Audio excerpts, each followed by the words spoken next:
Bon voilà, il est 7h30 du matin, je suis matinal, là je suis debout sur mon escabeau dans le jardin. L'idée c'est d'aller ramasser les mûres, je me fais ça tôt le matin avant que les frelons arrivent. Parce que là on a une recrudescence de frelons là sur cette fin d'août. Et des mûres, on en a vraiment partout. Donc on va se régaler. Regardez ça, j'essaie de vous les filmer. Et là c'est qu'un endroit au jardin, il y en a vraiment partout. Allez c'est parti, je ramasse.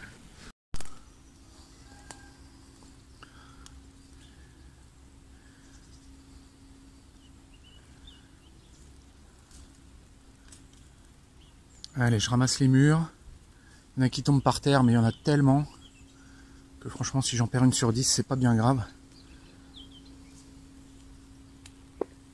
Hop. De toute façon, je ne vais même pas toutes les ramasser, il y en a trop. Puis celles qui sont les moins accessibles, je vais les laisser. Hein. Je vais pas aller me déchirer les bras dans les ronces. Mais alors, il y en a une quantité. C'est assez dingue. Hein. Alors là, je suis en train de tenir la caméra de la main gauche pendant que je ramasse de la main droite. C'est un peu épique, mais on y arrive. Voilà, regardez ça comme c'est beau. Imaginez les confiottes qu'on va se faire avec ça. J'ai un énorme saladier, il est déjà à moitié rempli là. J'ai fait la moitié du jardin. Et là, là je suis dans le potager en fait, sur la haie du potager. Et c'est là qu'il y en a le plus. Donc je pense que mon saladier il va être trop petit en fait. Donc du coup ça vaut le coup de laisser des ronces dans votre jardin. Déjà pour des haies un peu défensives, mine de rien c'est pas mal. Et puis voilà, regardez ce que ça produit. Hein. Alors après bon, les ronces elles ont tendance à rejeter après, à essayer de coloniser la région. Donc il faut couper les ronces qui s'étendraient trop en dehors de leur zone où elles sont délimitées. Mais bon, plutôt essayer de faire ça à l'hiver en fait, sauf sur celles qui sont vraiment gênantes, de manière à les laisser s'étendre et puis faire un maximum de mûres. Parce que regardez ça, c'est des récoltes, il n'y a pas grand chose à faire. Hein. Il y a juste à laisser pousser, attendre que ça vienne. Et là, vous ramassez, mais c'est des pots de confiture. Là, je viens de ramasser 2 pots de confiture là pendant que je filmais là. Alors attendez, on continue. Et alors il faut que je fasse gaffe, c'est pour ça que je m'y prends très tôt. C'est que les frelons adorent traîner là-dedans. Je sais pas ce qu'ils y trouvent, je sais pas s'ils mangent les mûres ou s'ils mangent les abeilles qui butinent les feuilles. Mais enfin les feuilles, les fleurs. Et du coup, je préfère m'y prendre tôt, là il est 7h30 du matin. Là. Parce qu'après en journée, ça murmure là-dedans, je vous raconte pas. On entend des bourdonnements. Donc j'aime pas trop traîner dans le coin une fois que le soleil est bien levé. Hop. Alors celles qui sont en bas, je les ramasse pas. A priori, je pense pas qu'il y ait de risque. Hein. Je crois pas qu'il y ait de renards ou de bestioles qui vont aller faire pipi sur les ronces à 30-40 cm. Mais bon, il y en a tellement de toute façon. Et puis il déconseille quand même de ramasser les murs qui sont basses, de peur qu'il y ait des animaux qui aient fait pipi dessus ou qui aient mis des microbes. Et d'une ronce à l'autre, c'est marrant parce que c'est vraiment pas du tout les mêmes murs. Elles ont pas le... Il y a des mûriers où il y a peu de mûres qui sont énormes, d'autres où il y en a plein de toutes petites. Celui-là par exemple c'en est un où il y en a plein de toutes petites. Il y en a qui font des gros grains, d'autres des tout petits grains. Il y a une grosse variété on sent dans les mûriers en fait, dans les ronciers. Et donc les ronces c'est vraiment une plante qui en fait est censée appeler la forêt, puisque en fait ça pousse en avant de la forêt. Et après à l'intérieur des ronciers, les arbres peuvent pousser, ils sont protégés par les ronces des animaux qui pourraient venir manger les petites pousses.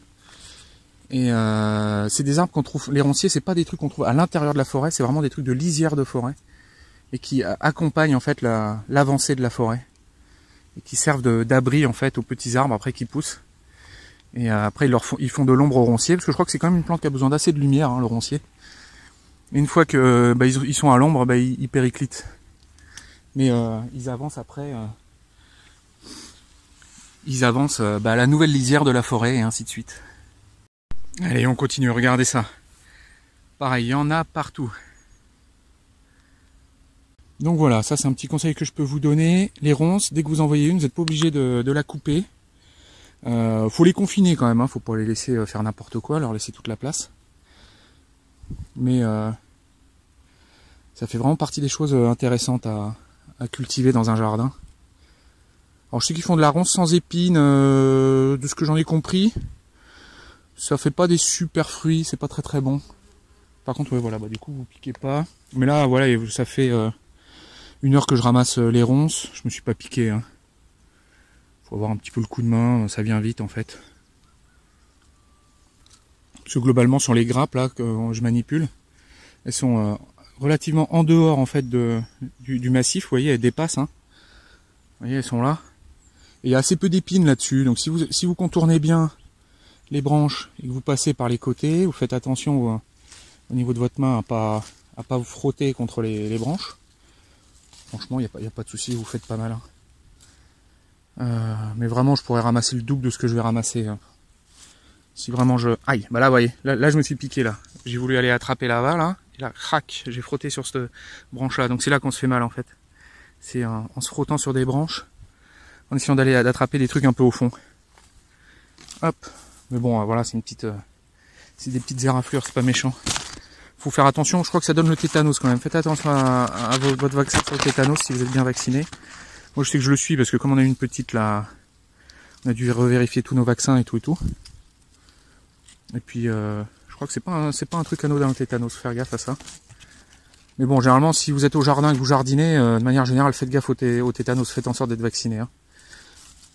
Parce que il n'y a pas que les ronces, hein, il y a les rosiers, enfin tout ce qui pique en gros au jardin, ça peut filer le tétanos. Donc là-dessus, jouez pas au héros. Vérifiez que vous êtes vacciné. Ah, vous voyez. Le potagiste en sang, vaincu par les ronces, accablé de souffrance. Alors là, il faut que je passe la barrière et on continue de l'autre côté. C'est la barrière du potager, hein, je suis toujours dans le jardin. Hein. Et je continue le massif de ronces de l'autre côté. Ah, par contre, comme ça, tôt le matin, je suis en train de me faire manger par les moustiques. Ils se régalent. Hein. Regardez ça, il y en a encore plein là. J'ai abandonné cette grappe là, mais il y en a encore la moitié. Il y en a de trop là. Regardez ça là, il y en a partout. Je sais plus où les attraper. Et là, on n'est pas encore allé à la zone où c'est le plus abondant. Mais c'est celle aussi où il y a le plus de frelons d'habitude, donc j'y traîne pas trop généralement. Donc là, vous voyez, hein, c'est vraiment ça pendouille en dehors du buisson, donc c'est vraiment très facile à ramasser.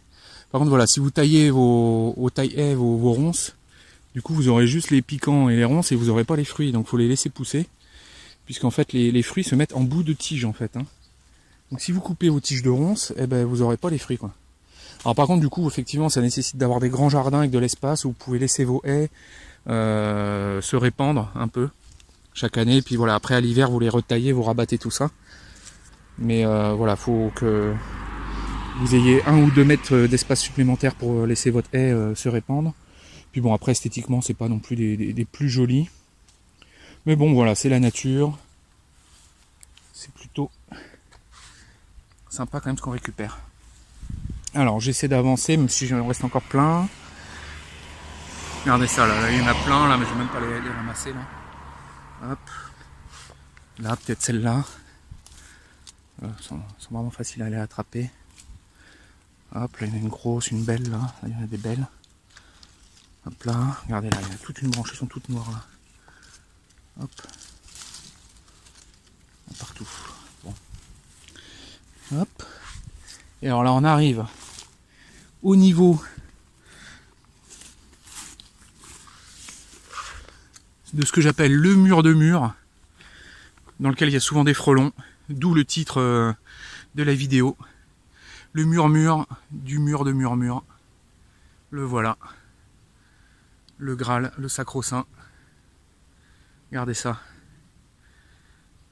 Voilà. Alors là, rien qu'avec ça, ça suffirait à avoir les murs pour l'année.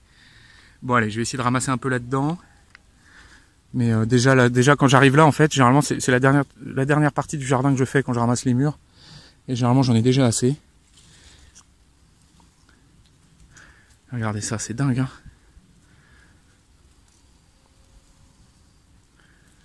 Donc voilà ce que ça fait les murs si vous les laissez pousser. Voilà le potentiel que vous pouvez ramasser. Si vous êtes fan de confiture, et que vous coupez vos murs, c'est que voilà, va falloir changer de technique. Parce que alors là, avec ça, vous faites les confitures pour l'année. Puis alors les confitures de fruits rouges, c'est quand même pour moi c'est le luxe. Hein. C'est les meilleures confitures. Et là déjà j'entends que ça bourdonne. Pour l'instant c'est les abeilles, c'est le bourdonnement d'abeilles que j'entends.